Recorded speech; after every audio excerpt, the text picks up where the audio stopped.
ఉండి నియోజకవర్గానికి 2019లో ఇన్ని ఒడిదుడుకులున్నా ఈ కాన్స్టిట్యున్సీలో తెలుగుదేశం పార్టీ కుటుంబ సభ్యులందరూ కూడా మరొకసారి నాకు అవకాశం ఇచ్చారు. మరి సిట్టింగ్ ఎమ్మెల్యే నాకు ఒక నమ్మకం ప్రజలకు ఉంది. అదేవిధంగా మేము నాయకుడిని నమ్ముతున్నాం. ఆ నమ్మకం ఒమ్ము కాదని పూర్తి స్థాయిలో ఇంకా ప్రగాఢంగా నమ్ముతా ఉన్నాం. పూర్తి స్థాయిలో ఎట్టి పరిస్థితుల్లో నా యొక్క కంటిన్యూ అవుతుంది. ఈ కార్యక్రమం కంటిన్యూ చేస్తూనే నేను రాబోయే రోజుల్లో నామినేషన్ కూడా సంసిద్ధంగా అవుతా ఉన్నాను. 48 గంటలు వెయిట్ చేయమ్మా. ఇన్నాళ్ళు వెయిట్ చేసాం. 48 గంటలు వెయిట్ చేయండి. నాకు ఇప్పుడు తెలుగుదేశం ఇంతమంది జన సైనికులు ఉన్నారు. నాకు ఇంకేంటి భయం?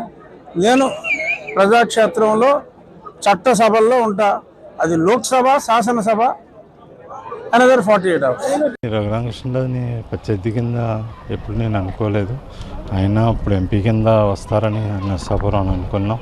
ఆయన నర్సాపురం రాలేదు. ఆయన ఎంతసేపు ఆయన్ని పెద్ద స్థానంలోనే చూసాము. ఎంపీ కింద వస్తారనుకున్నాం, రాలేదు.